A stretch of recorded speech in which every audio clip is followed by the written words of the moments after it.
a gente vai comemorar os aniversariantes da Fátima, a Juliana, Laís, Eliane Silva, Vinícius Martins, Reginaldo. Eu pedi a Márcia que possa orar por esse aniversariante. Pai de amor, obrigado, Senhor, por estarmos aqui nessa tua presença. O Senhor possa estar visitando todos os aniversariantes do mês, Senhor. Fique, Senhor, com cada um. Abençoe eles, Senhor. Proteja, Senhor. Que o Senhor possa estar com eles todo que for necessito desse momento. Te agradeço por tudo, em nome de Jesus. Amém. Amém. Vamos orar agora. Oramos, gente. Senhor Deus, nosso Pai, nesse momento, na sua presença, Pai, quero que você esse dia, esse domingo, para todos os irmãos que estão na sua presença aqui, Pai.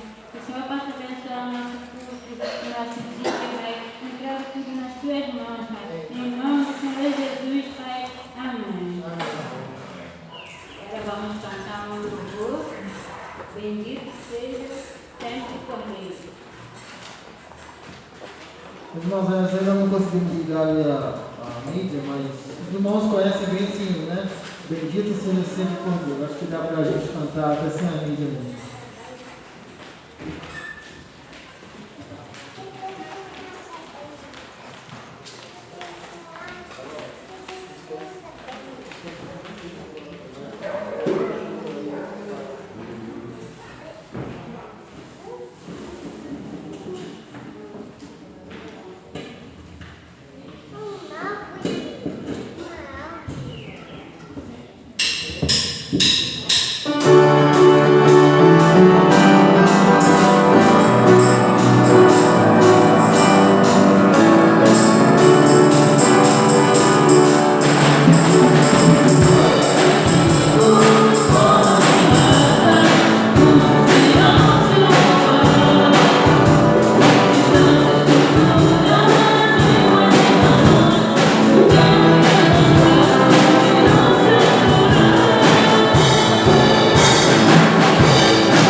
Eu te amo, ó Senhor, minha força. O Senhor é a minha rocha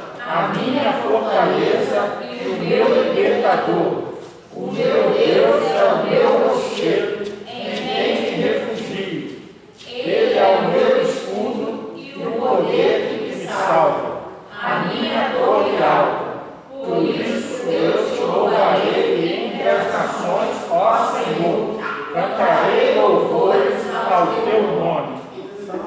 Salmos 18, 1, 2 e 49.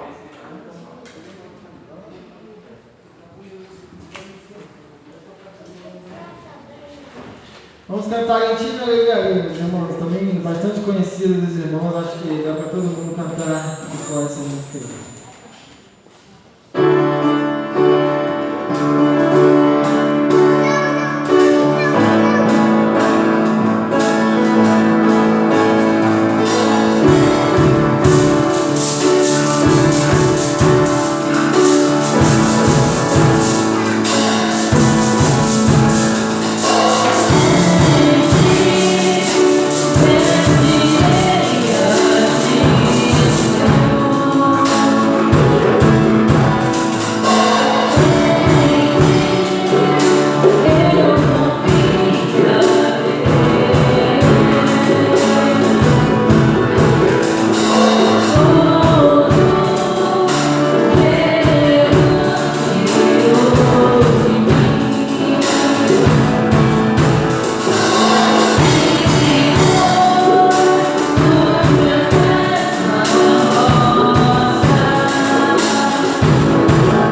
prostrasse para te agradecer, porque o Senhor tem feito por nós muito, mas muito mais além daquilo que merecemos.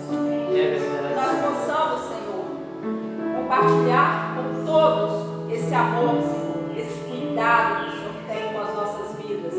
Que todos possam saber que Jesus morreu por toda a humanidade. Basta que cada um se reconheça, Senhor, pecador, confesse os pecados e se prostre aos seus pés, aceitando, Senhor, esse sacrifício e se reunindo, Senhor, junto conosco para te louvar e adorar. Que a sua igreja possa sempre, Pai, estar em sua presença, buscando os teus ensinamentos e te prestando culto. Que o Senhor esteja conosco durante toda esta manhã. Que tudo isso, Senhor, que aqui nós fazemos, seja para a tua honra e glória. Que nós fazemos em nome de Jesus. Amém. Amém. Agora vamos dividir a oferta agora.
abençoe a igreja.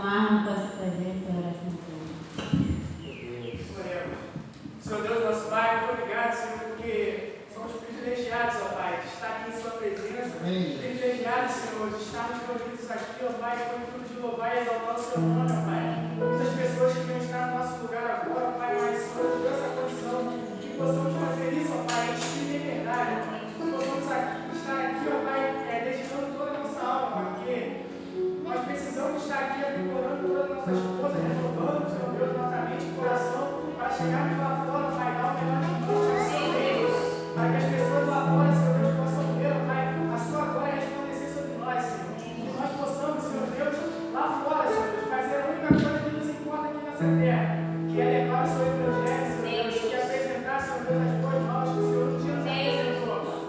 Que a vontade, Senhor Deus, de pregar o Evangelho seja, Senhor Deus, desde o dia que nós te aceitamos, ó Pai, como nosso Salvador. E aquela sensação boa, maravilhosa, Senhor Deus, nós repetir todos os dias da nossa vida. Amém. Assim, Senhor Deus, que possamos transbordar, Senhor Deus, a Sua graça, a Sua misericórdia, Senhor Deus, tudo aquilo que o Senhor tem nos proporcionado, Pai. Muito obrigado, Senhor Deus, por tudo que o Senhor tem feito, tudo que ainda há de fazer essa manhã maravilhosa. Continue a falar conosco, Senhor Deus, através agora da mensagem que está por vir, Pai.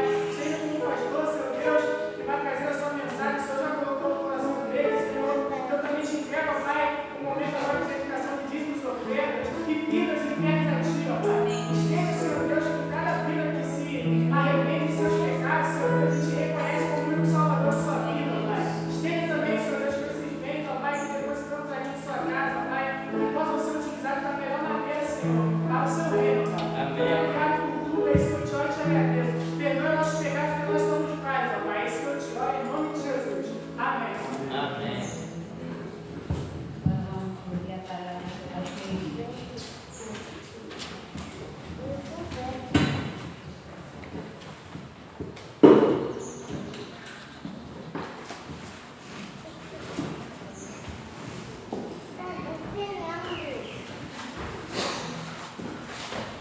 Bom dia, igreja.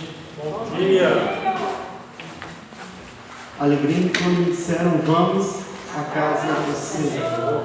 E mais um domingo, uma manhã tão agradável que Deus proporciona para a gente. O clima hoje está tão agradável.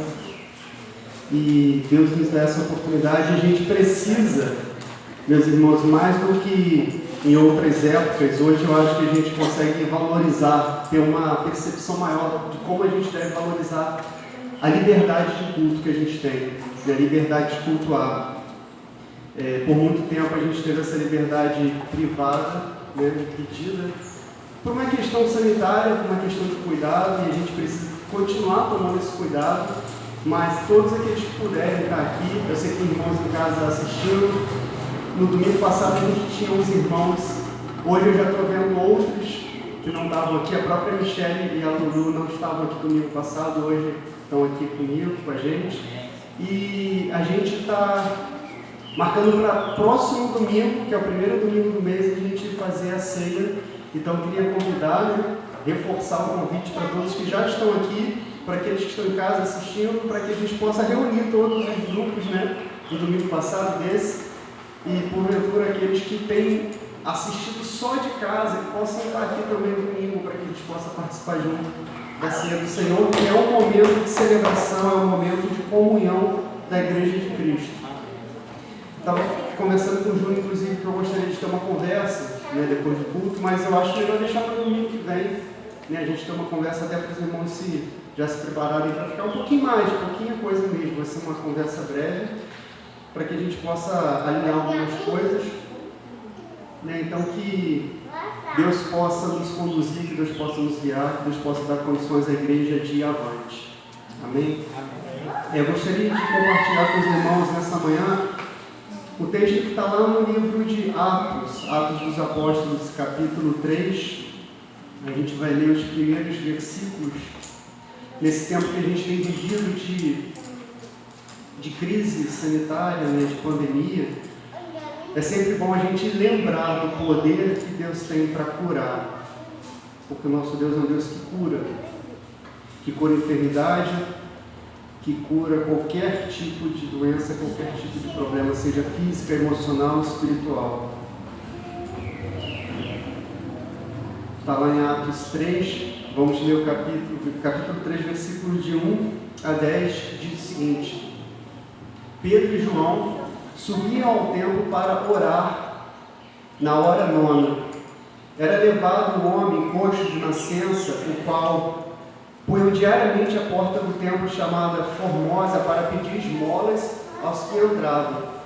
Vendo ele a Pedro e João, que iam entrar no templo, implorava que lhe dessem uma esmola. Pedro, fitando juntamente com João, disse: Olha para nós.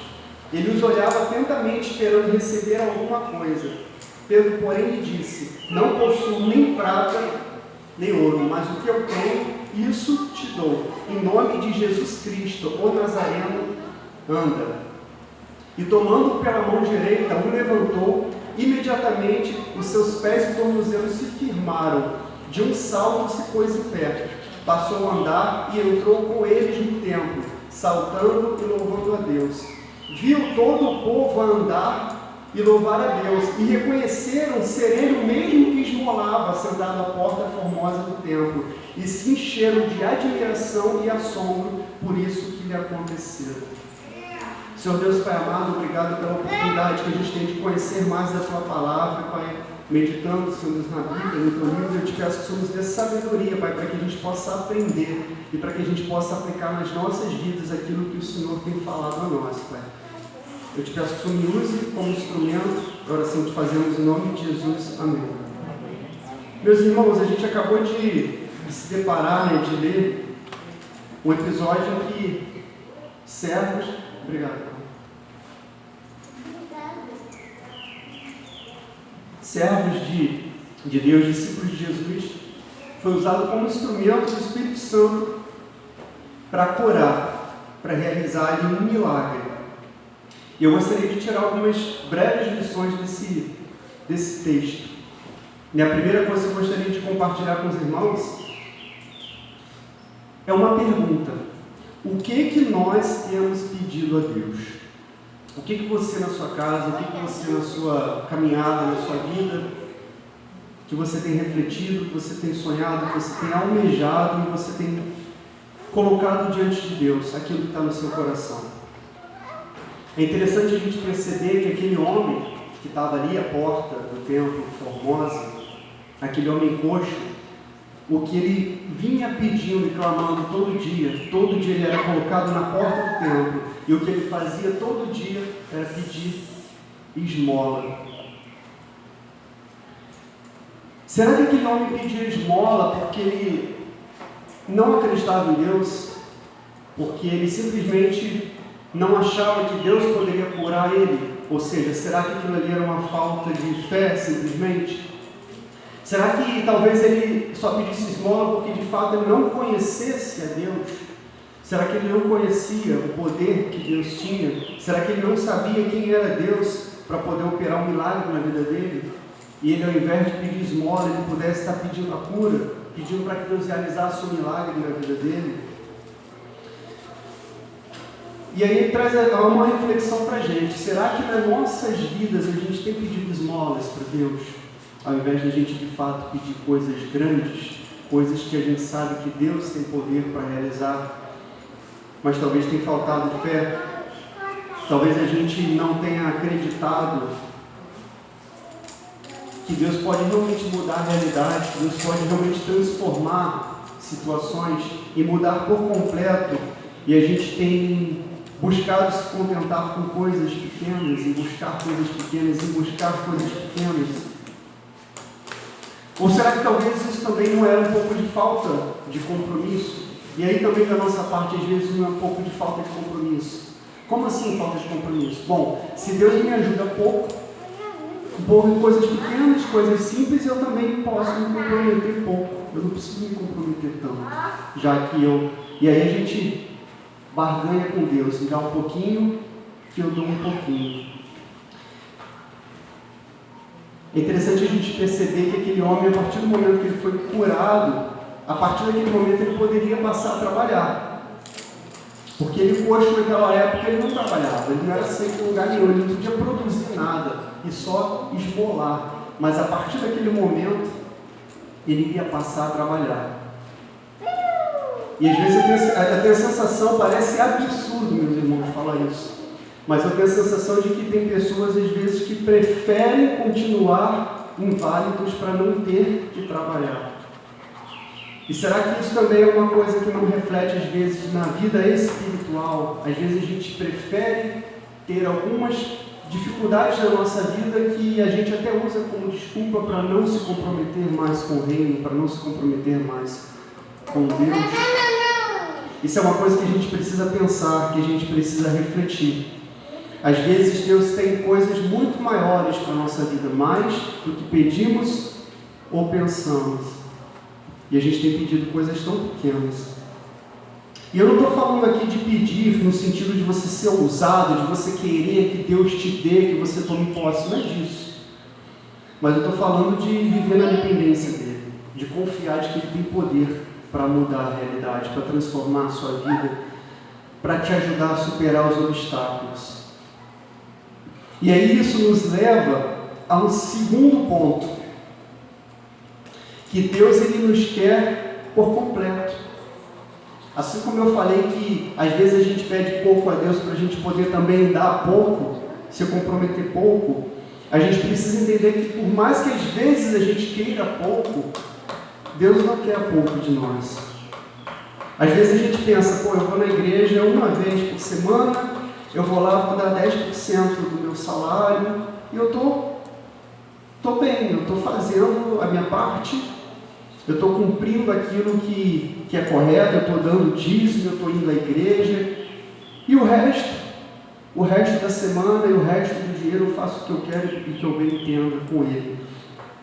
Só que Deus ele nos quer por completo. Tudo que a gente tem, tudo que a gente possui, seja tanto financeiramente falando, seja intelectualmente falando, seja da nossa saúde, tudo que a gente tem, a gente deve a Deus. Todos os dias são do Senhor, não só o domingo.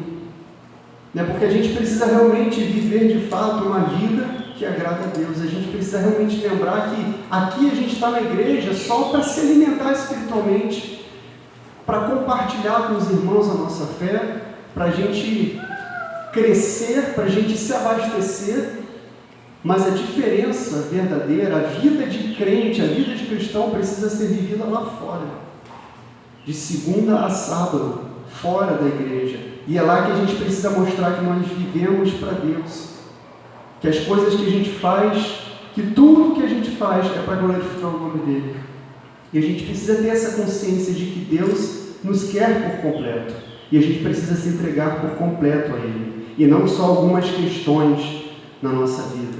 Às vezes a gente pensa que, aquilo que eu oro e falo com Deus, eu estou colocando Deus no assunto, ou seja, eu estou chamando Ele na conversa, então está com Ele. Aquilo que eu não comento com Ele na oração é por minha conta, Deus não se mete nisso, não é bem assim. A nossa vida é uma só, ou a gente está com Deus ou a gente não está. E lá no versículos 5 e 6 a gente lê o seguinte: Ele os olhava atentamente esperando receber alguma coisa. Pedro, porém, lhe disse: Não possuo nem prata nem ouro, mas o que eu tenho, isso eu lhe dou. Em nome de Jesus, Nazareno, anda. Será que a gente consegue perceber o que mudou na vida daquele homem, daquele coxo de nascença? Em que parte, como a gente às vezes gosta de dividir a minha vida espiritual, a minha vida profissional, a minha vida sentimental, a minha vida emocional? Em que aspecto da vida daquele homem que Deus tocou? Será que a gente consegue perceber? Aquele homem era coxo de nascença, ou seja, ele era uma pessoa que desde pequeno ele era subjugado, ele era humilhado, ele era considerado inferior a todos os outros. Pior do que isso, ele era considerado amaldiçoado, porque era essa crença da época. Ele era considerado uma pessoa que nasceu daquele jeito porque os pais dele pecaram. Então ele nasceu como fruto de um pecado, então ele já nasceu amaldiçoado. Era assim que aquele homem era visto na sociedade. E aí quando o Espírito Santo de Deus age através de Pedro e João e opera a cura daquela enfermidade que ele tinha, daquela deficiência que ele tinha, ali Deus está começando a trabalhar na vida emocional daquele homem. Porque ele não vai mais precisar olhar as pessoas de baixo para cima. Ele não vai mais poder ter aquele carimbo de amaldiçoado. Porque ele não é mais. Porque ele não tem mais deficiência. Agora ele é uma pessoa perfeita, que anda, como a gente viu no texto, que consegue ficar de pé e pular e saltar. Ou seja, Deus ali resolveu um problema emocional na vida daquele homem. A partir de agora, aquele homem poderia passar a trabalhar. A partir de agora ele poderia passar a produzir, a ser útil para as pessoas, a ter um trabalho, que esse trabalho agregasse valor na sociedade. Ele passaria a realmente fazer parte do mecanismo da sociedade, ele tendo a parte dele ali, a função dele, exercendo o seu trabalho. E aí a gente vê Deus resolvendo uma questão existencial na vida daquele homem. Porque ele muitas vezes deve ter perguntado na vida dele: para que eu sirvo? Para que eu existo? Para que eu estou aqui? Eu não sirvo para nada. Eu não posso fazer nada, eu não posso trabalhar, eu não posso produzir, as pessoas me humilham. A única coisa que eu posso fazer é pedir todo dia uma esmola para eu ter o que comer e para eu sobreviver a cada dia. Imagina a crise existencial que aquele homem não vivia. E aí Deus vai lá e resolve a questão existencial da vida dele. Aquele homem agora, além dele passar a se ver de igual para igual com os outros, ele passa a ser útil, a poder ajudar, a poder trabalhar, a poder contribuir com o seu trabalho. A gente percebe também que a partir de agora aquele homem poderia constituir uma casa, uma família. Ele poderia, com o suor do trabalho dele, sustentar uma casa. Ele poderia arrumar uma esposa que ele, naquela época, as mulheres não trabalhavam. Então ele poderia ter uma esposa que ele poderia sustentar a sua esposa, que ele poderia ter filhos e sustentar os seus filhos. E aí a gente vê Deus resolvendo questão emocional, questão existencial, questão profissional. Ou seja, a gente começa a ver que Deus restaura a vida dele em todos os aspectos e não em apenas um aspecto. E a coisa mais importante, meus irmãos, a gente vê que ele agora poderia se relacionar com Deus. A partir de agora ele poderia se relacionar com Deus. E por que só a partir de agora? Porque, como eu falei, aquele homem ele era considerado amaldiçoado. Quer ver? Olha o que está escrito lá em Levíticos. Levíticos 21, 17.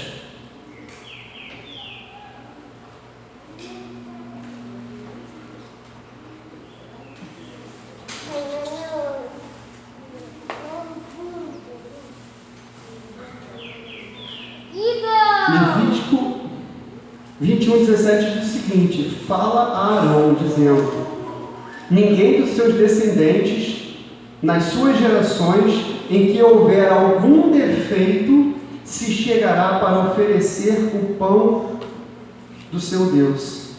Pois nenhum homem, meu 18, pois nenhum homem que houver defeito se chegará, como em cego, coxo ou rosto mutilado.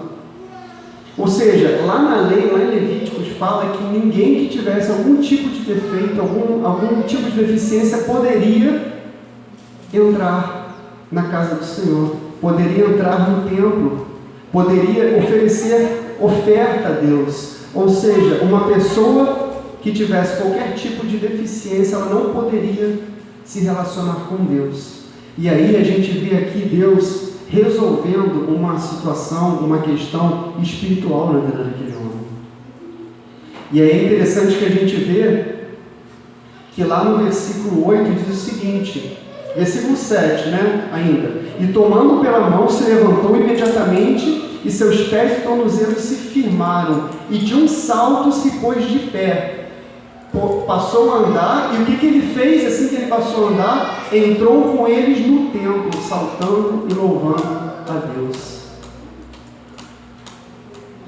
Esse versículo mostra a primeira vez que aquele homem entrou no templo. Foi a primeira vez que aquele homem entrou no templo do Senhor, porque ele era proibido de entrar. Todos os dias de sua vida ele ficava no chão, na porta do templo, mas ele era proibido de entrar, porque ele era uma pessoa deficiente. E a partir desse momento que Deus tocou na vida dele, ele viu que ele não tinha mais nenhum impedimento para se relacionar com Deus. Então o texto diz que ele entrou saltando e glorificando o nome de Deus. E aí a gente passa para o terceiro ponto. Deus quer se relacionar com a gente. Todas as outras coisas são tipo desculpa. É só uma desculpa para se relacionar com a gente. É isso que Deus quer. Deus quer se relacionar comigo e com você. Todas as outras coisas são secundárias. O que Jesus falou? Buscarem em primeiro lugar o reino de Deus e a sua justiça. E todas as outras coisas vão ser acrescentadas. Às vezes a gente se perde em detalhes na nossa vida e a gente esquece do mais importante, que é o nosso relacionamento com Deus, que é a nossa vida espiritual. Às vezes a gente se dedica demais à vida profissional e esquece de se relacionar com Deus. Às vezes a gente se dedica demais ao nosso namoro, se relaciona demais com o nosso cônjuge, a ponto de esquecer de Deus, a ponto de deixar Deus de lado. Às vezes a gente se dedica demais a coisas secundárias e a gente esquece que nós somos seres espirituais. A gente precisa lembrar sempre que nós não somos seres carnais, né? Nós não somos carne e osso e temos um espírito. Nós somos um espírito que momentaneamente, provisoriamente, temos carne e osso. Mas isso vai passar. Lá em Salmo fala que a vida do homem dura em torno de 80 anos. O que passar disso é cansaço. Já está com prazo de validade, né, vencido. Outro dia, uma vez na classe de EBD, às vezes a gente está tão acostumado a falar em vida eterna, que o termo se desgasta. O termo se desgasta, então a gente para de ter a noção do que significa a vida eterna. A gente para de perceber a força dessa palavra, vida eterna. E aí eu lembro que na classe eu falei o seguinte, eu fiz uma pergunta: para você 10 anos é muito tempo? Eu falou, 10 anos, dependendo do que for, é muito tempo. Tá, 50 anos, é muito tempo? Não, 50 anos é tempo a beça. 100 anos, 100 anos é bastante tempo. Tá, e 1000 anos, e caramba, 1000 anos. 1000 anos é tempo a beça. Imagina 100.000 anos. Aí o pessoal não dá nem para imaginar isso. Então, eternidade é muito mais do que isso. Eternidade é muito mais do que isso. E às vezes a gente perde 80 anos na nossa vida e esquece que a gente tem mais de 100.000 anos ainda pela frente, que a gente tem uma eternidade pela frente. E a gente se dedica e a gente bota foco nas coisas erradas, enquanto a gente deveria focar no nosso relacionamento com Deus.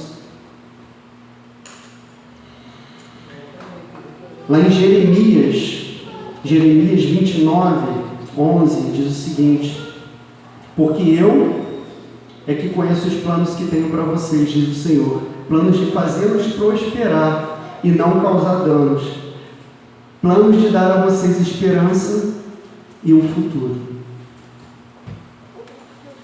Deus, Ele tem plano para as nossas vidas. Deus tem planos para as nossas vidas e a palavra dele diz que a vontade dele é boa, perfeita e agradável.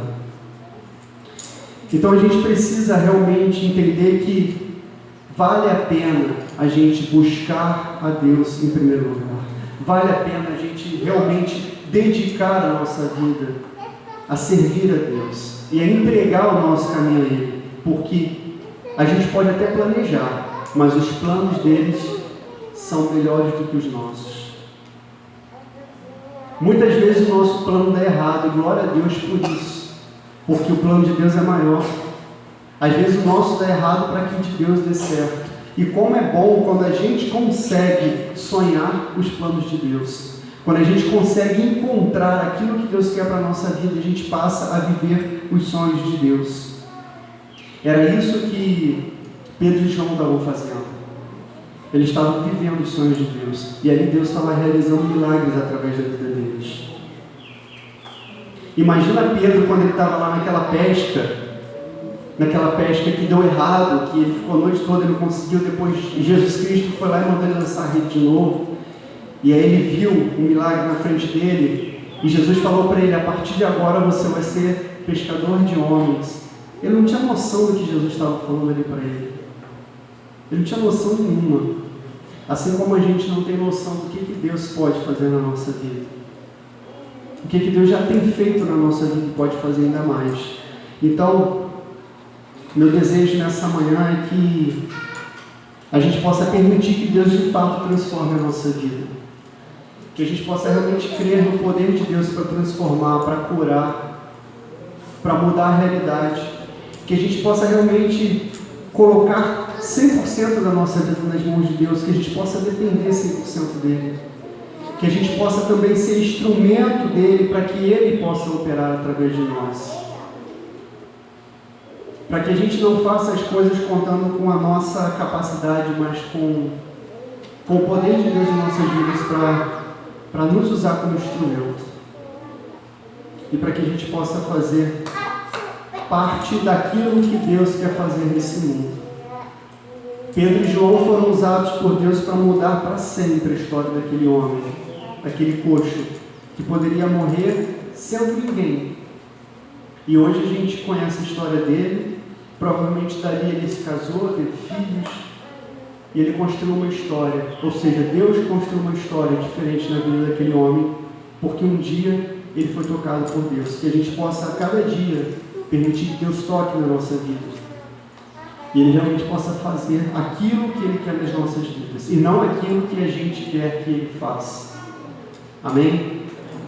Vamos orar mais uma vez.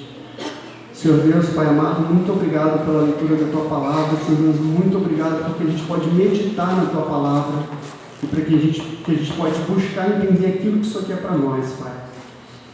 Eu quero te pedir, Senhor Deus, que o Senhor possa operar aqui nessa igreja, na Igreja Batista Palmeiras e Niterói, Pai, que o Senhor possa construir a história que o Senhor quer construir para essa igreja, Senhor Deus. Que o Senhor possa dar sabedoria a cada um de nós para entender, Senhor Deus, plenamente qual é a Tua vontade. Tantas decisões serão tomadas, Pai, daqui para frente, assim como já foram tomadas também no passado. Que o Senhor possa nos dar sabedoria, Pai, para entender a Tua vontade, para que essa igreja possa realmente fazer toda a diferença nesse bairro, Senhor Deus. Para que essa igreja possa ser um ponto de luz, Pai, de sal, para mudar a realidade dessa localidade, Senhor Deus, e que a gente possa ser embaixadores Teus aqui, nesse lugar, Senhor Deus. Nos usa, Pai, muito obrigado por tudo. Essa oração que fazemos em nome de Jesus. Amém.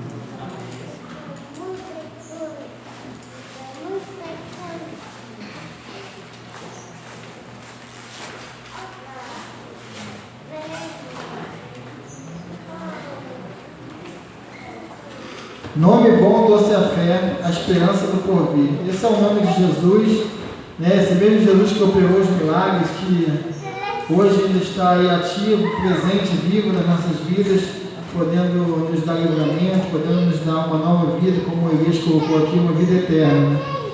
Então vamos louvar o nome desse Jesus maravilhoso.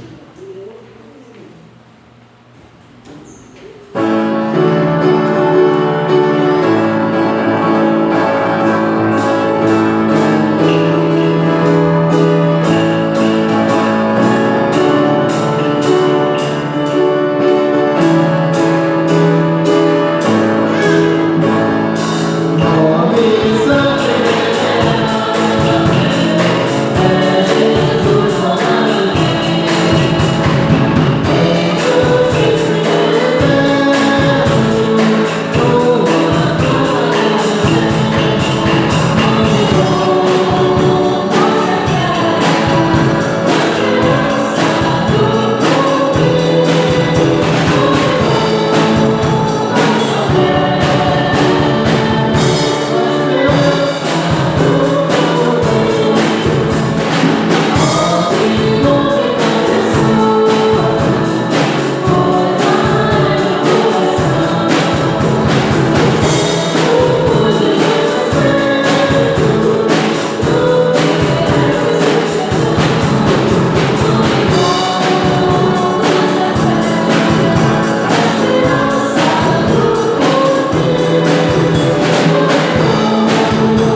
dia, irmãos. Bom dia. Eu preciso ter uma conversa com os irmãos sobre um problema que a gente está tendo relativo à Receita Federal, alguns problemas burocráticos lá e tudo. Então eu quero convocar os irmãos para uma Assembleia Extraordinária no dia 13 de junho, eu já deixar convocado com 15 dias de antecedência, para a gente discutir, a gente precisa conversar talvez sobre uma mudança na liderança da igreja, na composição. Eu vou deixar tudo claro para os irmãos no dia, mas eu preciso deixar convocada essa assembleia para a gente poder regularizar alguns assuntos pendentes relativos à Receita Federal, ao contador também. A gente precisa bater um papo sobre isso, então